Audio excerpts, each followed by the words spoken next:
Welcome to the Royal Geek Podcast. I'm your host, Tyler Rollison, also known as T-Roll, and tonight I'm joined by a couple really good buddies of mine.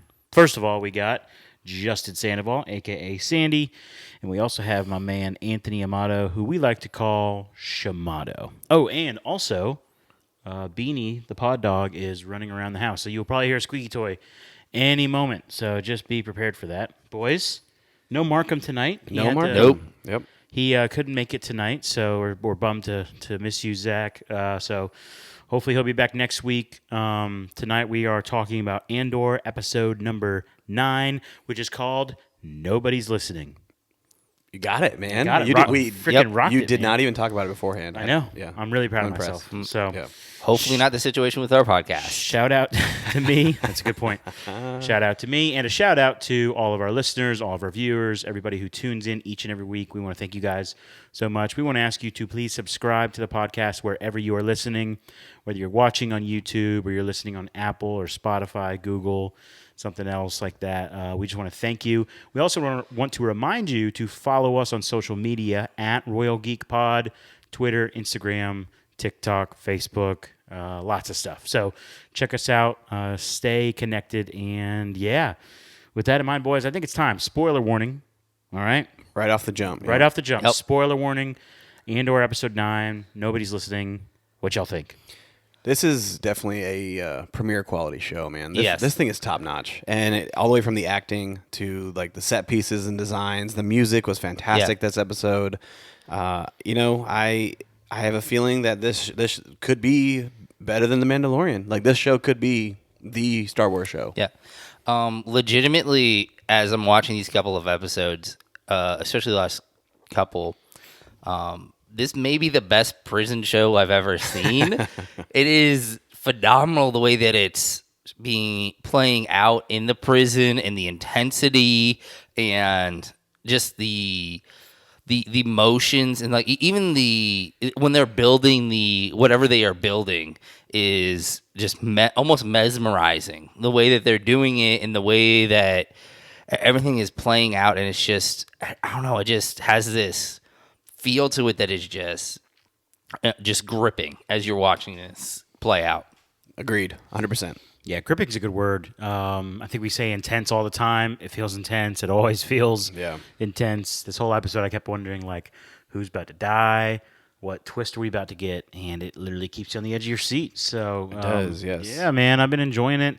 And again, another episode where there's like, was there any action, fight scene, anything like that? I mean, there was a push or two in the say, hallway. Yeah, technically there's a shove and a punch. Oh, yeah. Kino, Andy, Kino, sorry. He literally punches that dude in the gut, and that was it. So we did get some action today, or this week. Yeah. But, I mean, they don't need it. They don't. This show is like focusing solely on storytelling and developing characters. Even new characters we're introduced to in the prison. Like, we are fully developing it. And I'm here, man. It's great. It's a great show. A lot of it's just like facial expressions. Like it's insane. Like even when they started with the interrogation scene that they had with Bix, and just like as soon as they put on the interrogation device and just seeing her face, just like there was nothing else to it. You didn't get to hear the sound that it was supposed to be, which I think was a phenomenal choice. I always think it's really interesting. It kind of plays into the idea of, lots of times the villain is more villainous or more scary when you can't see it, when you're using your own imagination about what it could actually be that it is, and you're just seeing the people react to it. And so you see her face just like, and she's just terror, drained. Sheer terror. Yes, and it's just terror, and by the end she's drained, and so it's crazy. I can only imagine the sound that it was that made the guy before her and her just spill everything. Like she it didn't seem like she was holding back or trying to cover for Andor at all. No. Like she had all the information that she needed. Dedra, that is, like she got everything out of her. And you get to see like the sinister nature of the Empire in general, because they're literally weaponizing the screams of children, like to the point, it's to an insane like level. Like they say that this is literally the screams of children, and she describes how they procured this audio, and it was it's wicked. Yes, man. It's just sinister beyond belief. Yeah, that Dr. Ghost. I think it was just. Was a ghost, whatever. That dude was creepy. And yes, he's like so happy and joyful about. He loved his job a little too much. Yeah, yeah. But I mean, Empire for you, right? Yeah, and Dedra, I might have been wrong about the. She's a rebel. Yeah. Yeah. I'll say this though: if she is somehow deep undercover, she's pretty savage. Yeah, there might be no saving her. Yeah, especially when one of her officers was like, "I really want to hang Pac."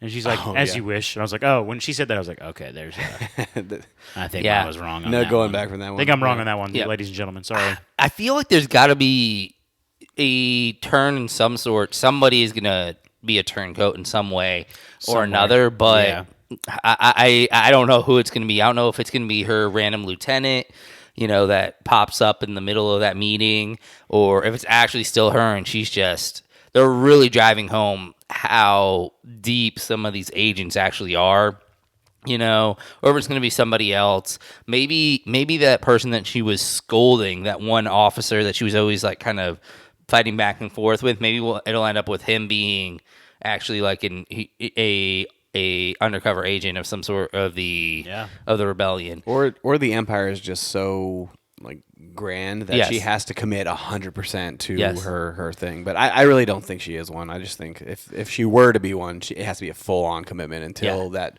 time, because there's got to be a loss of something in order to get the rebellion going, and she realizes that cost or sacrifice. But in all actuality, I don't think that she's anywhere there. Yeah, I think it's gotten to the point where if she were to be one, we would need like a 10-minute backstory of like how she got to that point. Because I think she's done enough things and done enough bad things to where if she were to flip, it wouldn't make sense unless there was like a very deep like reason why. Yeah.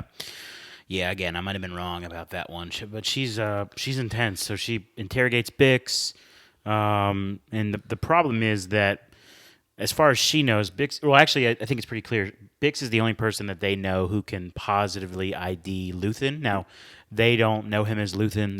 They use the term Axis. Yes, Axis, which is like, I guess, just a code name for this really important guy. I mean, he's at the center of this rebel formation that she's been tracking. Yeah, not that he is necessarily the center of it, but for her, from her perspective, he's been, connected to all this stuff. But they have no way to ID him as of now. Yeah, and Bix is the only way, which I'm glad they're able to keep her alive, because I mean I've enjoyed her character so far, and so we'll see more of her in the future. Yeah, how much of her is left? Just had a thought. Ooh. What if that dude that said he wanted to hang Pac is also a spy, and they just put up a front together? Everybody's a spy. Yes. Hey. I'm just saying. There actually is no empire. It's just the actual. But I'm with them. It turns out that the entire empire is just full of rebels, but because they're different factions, they don't know that they're actually just fighting each other. Here's a better one. The Palpatine's a rebel. That's what. Yeah. All right.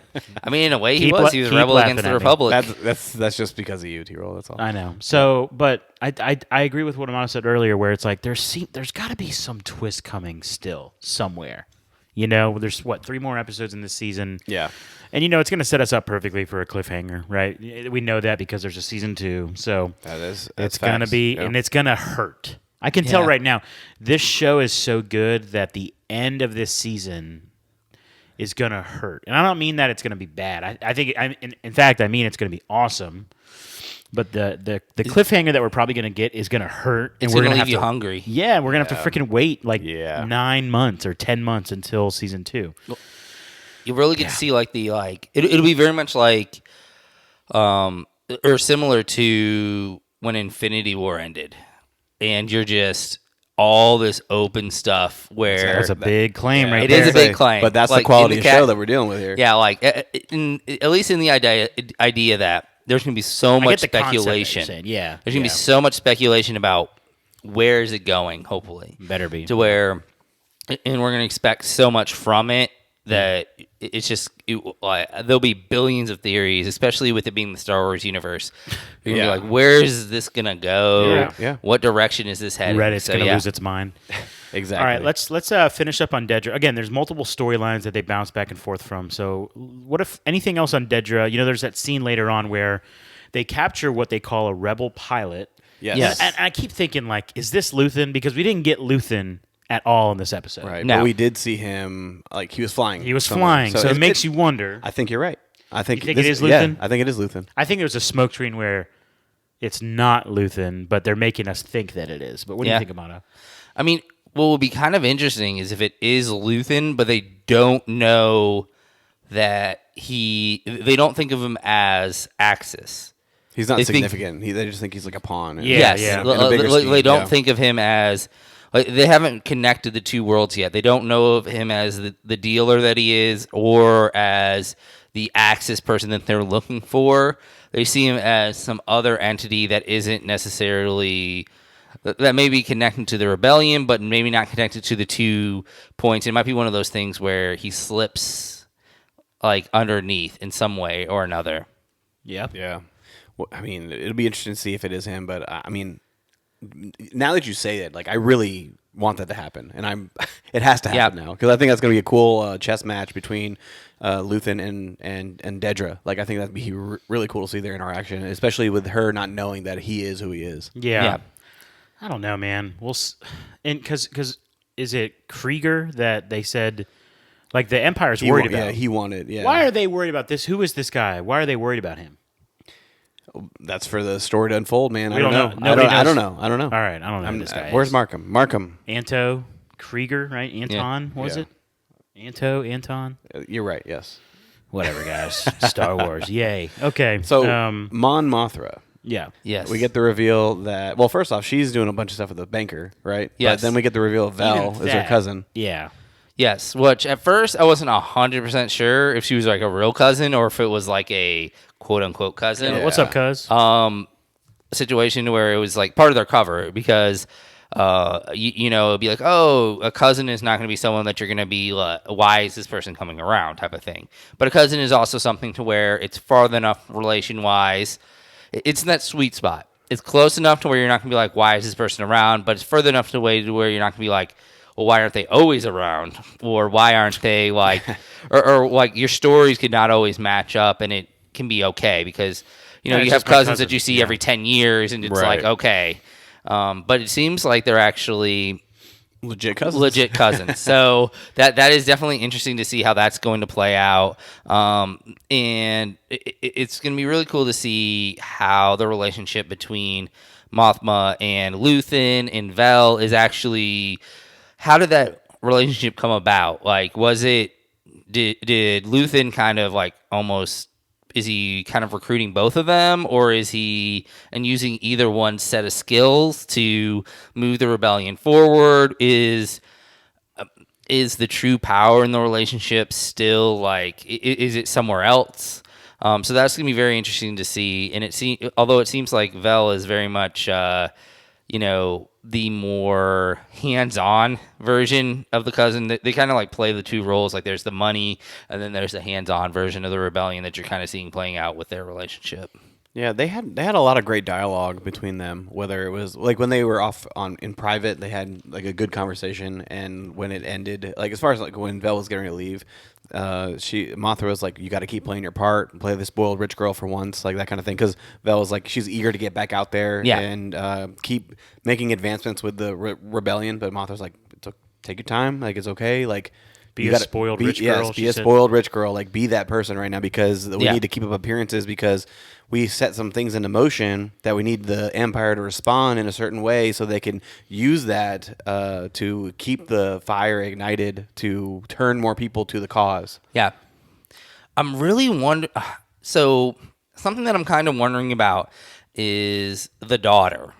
So, I'm wondering if she's going to somehow get pulled away by Vel into the rebellion, like kind of recruited by her aunt to join it because it seems like the daughter doesn't want anything to do with the mother because she believes the mother doesn't really stand for anything. That Mon Mothma doesn't really stand for anything. She doesn't really do anything in life. She kind of seems like she's one of those daughters that wants to get out there and do something, and has this negative view of her mother, and doesn't feel like she's helping out in any way, and that she may see her aunt as someone is a person of action, and that someone that she wants to kind of go out and kind of sort of like Jon Snow's relationship in Game of Thrones, where he wants to go to his uncle and like go out to the wild a little bit and kind of get away from the home life that is kind of repressing him. That's an interesting thought about Mon Mothma's daughter. That would be because then she falls in love with the rebellion. And then later on she learns that her mom is also in on it. Yeah, and like they would instantly have a bond because they need bonding. Yes, they are missing each other so clearly. Yes, and it's painful to watch. And I feel like it would create like a reason for why her daughter is so like against her, other than the fact that she's just a teenage girl. And that's just how they are towards their brothers. Yeah. Anything else on Mon Mothma and all this stuff with Vel? I'm just interested to see when the big decision's made to move the rebellion forward with another event made by Mon Mothma rather than Luthen. Like, I want to see her in the action rather than behind the scenes pulling the strings in the Senate and the political scene. Well, here's a question: what's going on with this? The banker? The money. Like, yeah. So that whole interaction they had, something about 400,000 credits. Like, I guess I just don't remember what his connection is to if her. I'm not mistaken, the credits were from the heist, correct? Is that what they're... I'm not sure if they were actually from I think they're missing credits. They're not... Oh, I thought they gained credits and they had to move the money. They had to move the money because they had it stored in an account, and if the Empire were to investigate the account, they would be like, "Where'd you get this money from? This is the exact amount that we're missing from our quarterly payroll from the Aldani." No, but that wouldn't. They're missing a lot more than 400,000. See, the way that I saw it was that they were kind of... Either way, it's set up to where it seems like the Empire is going to start to be looking much deeper into the financial records of their constituents, their senators, their people of power, to see potentially where the money is. I was seeing it more as the Empire may be looking into where money is coming to fund this rebellion. Rather than there being money just there when it shouldn't be there. Of course, the other way around would make sense too. So it could be either way that it's set up could be correct in this situation. But basically, it seemed to me to where there was money either missing or there that needed to be moved around. So it'd be interesting to see who this person is that they're interacting with, and where he's going to be able to move the money. I really do want to see how Mon Mothma actually joins the rebellion, like as a face. Is it going to be something to where she's pushed, or is it going to be something to where she leaps? It'll be interesting to see how that plays out, because I mean I could see it being either way, and at the moment it feels like she wants to leap, but there's still a lot holding her back from leaping, whether it be she doesn't want. There's still a lot to hold up because of her position, and I think they've been doing a good job of kind of underlining also with the prison scenes, showing what's at stake for Mothma. They're kind of like subliminally telling you this is what's in her future if she is caught as well. Yeah. Because even though they're not actually flat out saying it, you're seeing these scenes kind of back to back. So that's what is in her future if she gets caught. And you're seeing all this decadence on one side, but you're also seeing the prison side that's like, okay, this is what's at stake in a lot of ways. Yeah, I think her role in the rebellion and her being also in the Senate as well, like that's key. That's key to a good rebellion. Like you still have influence in the policies and the procedures and stuff that's going on within the Empire, and you kind of need that. So I feel like the only way that she's going to get involved is if she's found out and has to escape and then lead as a true rebel because she was found out. Like that's I feel like the only way. Because that'd be pretty dope. Yeah, I mean, I'm down for that. I mean, or like, okay, so like I said, continuing the storyline with her daughter, like, what if her daughter joins with Vel and then her daughter is killed? And so that's the push. she knows she has to take a stand one way or another, and she has to take that leap and join and be 100% in.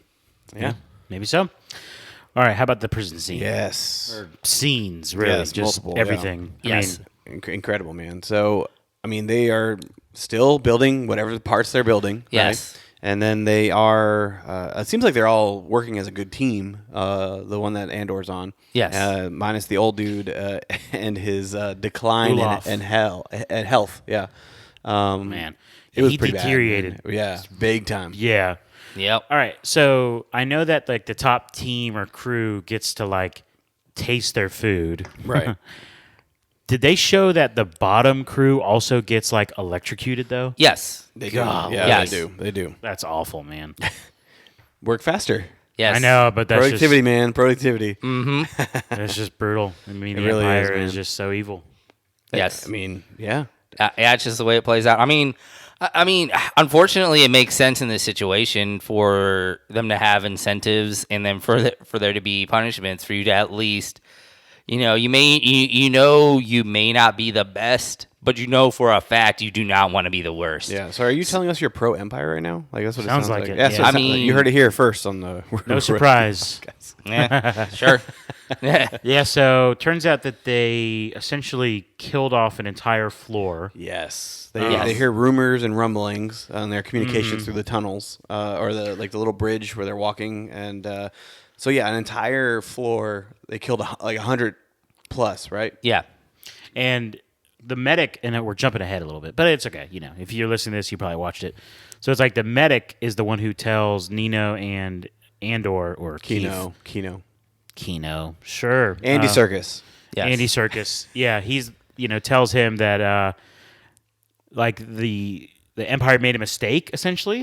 They accidentally put somebody back on a floor. What the hell happened? Okay. I don't even know. Okay. Somebody say something. Yes. Okay. So this one guy that we don't have any idea who he is, right? But his dates were up and he was to be released. So rather than leaving the fourth floor and then going to freedom, he went from the fourth floor to the second floor, and somebody recognized it, or he knew he was in there. Well, no, he knew that I'm back here on the second floor. Yeah, so he's like, I'm supposed to be free. I was on the fourth floor, and then therefore that stirred the whole floor, saying we don't actually get out of here. Our dates don't matter. Our time doesn't matter. We're working for nothing. And they went crazy. They started rebelling and fighting and causing chaos, and they just lit them up and fried them all, and lost 100 people right there.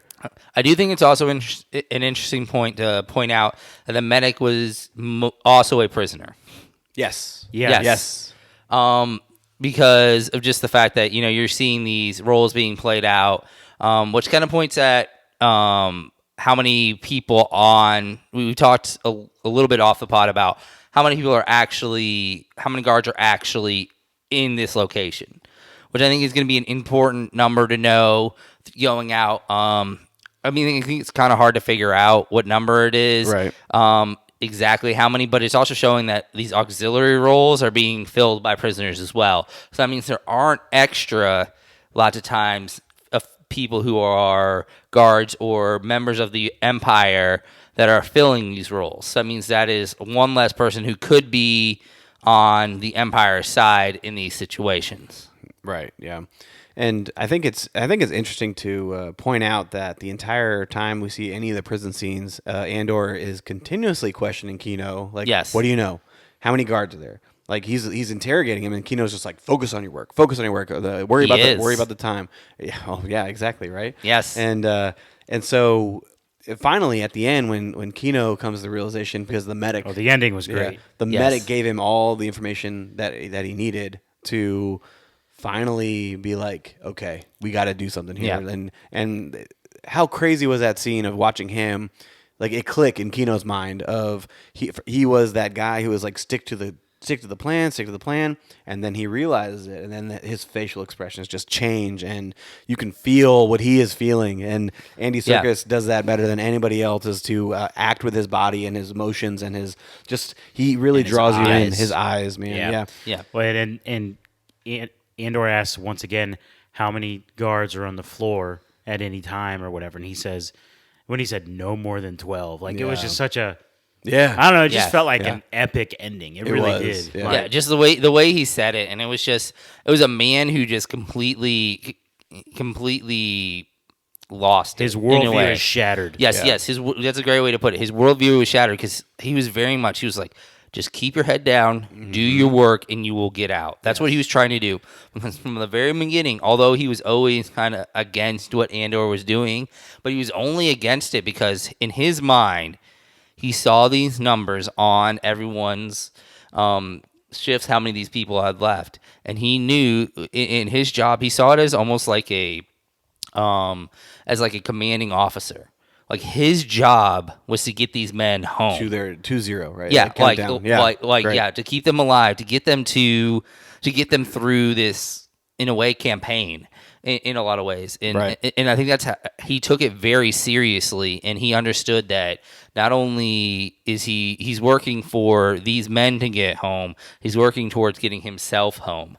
And he felt like it was, I think in his mind, it was a betrayal by the Empire that, on the most base level, that they were playing with all of these people's lives way more than he ever was really hoping they ever were. Which played into what Andor was preaching, was saying like they don't care about you. Nobody's listening. No. Nobody gives two rips about what we are doing here. Like we can say and do anything that we want, and they're not going to listen to what we're saying. So it just fueled after Kino hearing all of this throughout the entirety of the episode.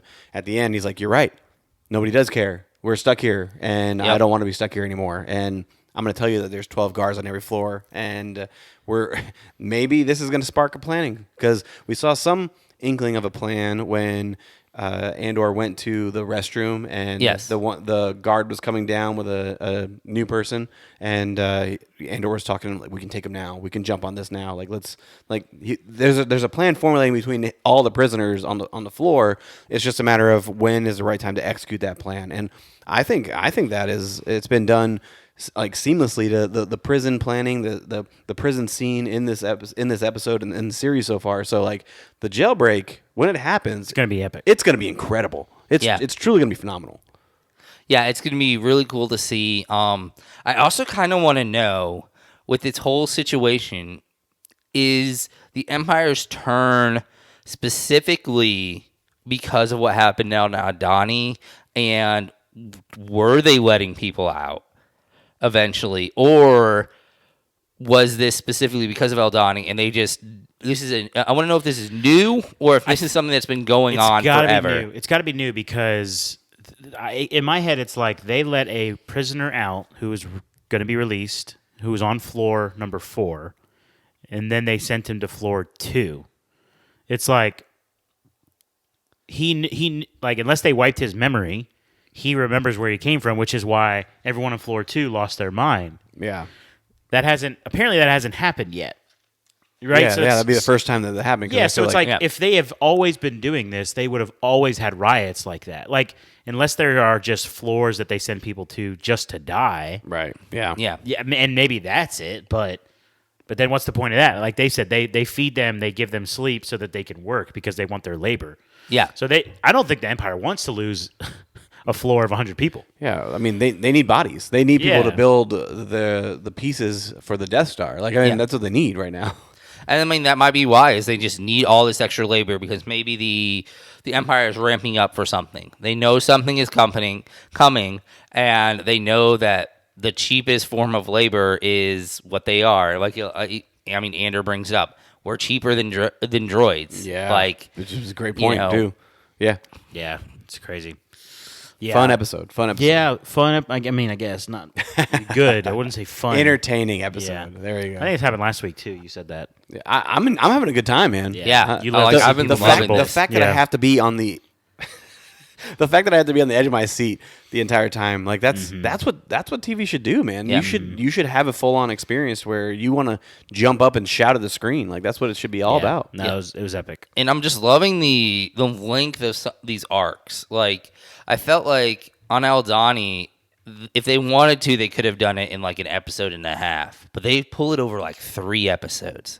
And now I feel like if they wanted to, they could have done the same thing here, where they could have done him going to jail through the jailbreak in like an episode and a half. But they've been pulling it over. We're going into our 3rd episode, and they're drawing it out. They're drawing you in. Yeah, and it's just the way this show's phenomenal. The way this show's going.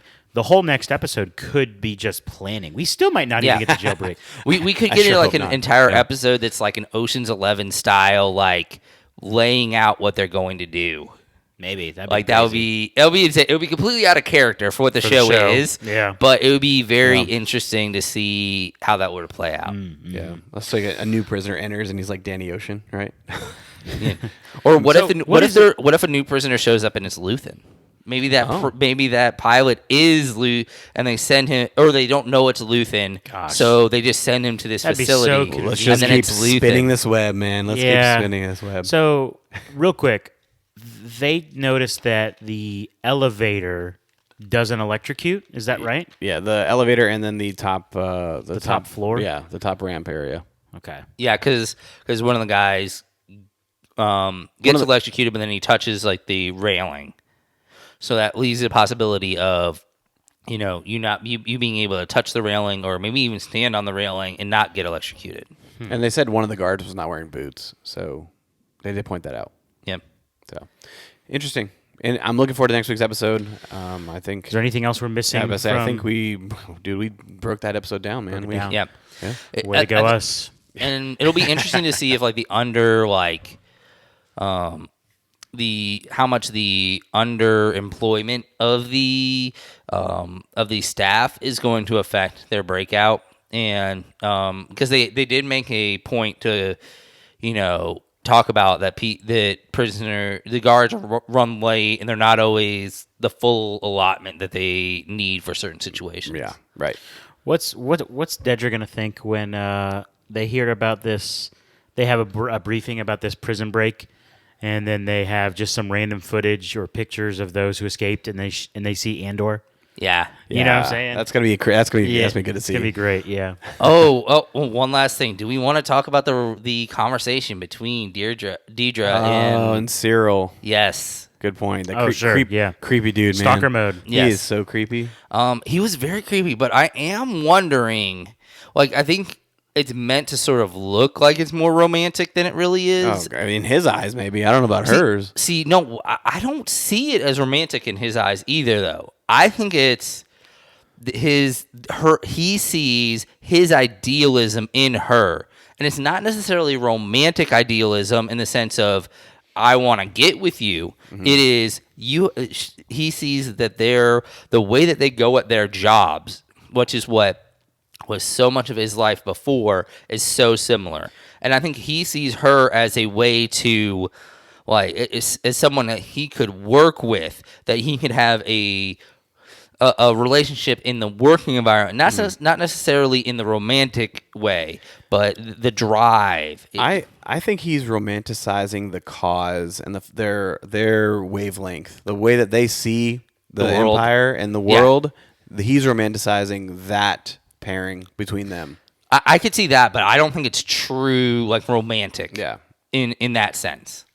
Yeah, I think I'm with Amato. I think he's head over heels about finally there is someone else who cares about justice in his view as much as he does. Yes. Okay. Yeah. So still creepy. But that was creepy. Yeah, and she was creeped out by it. Yeah. She was flustered.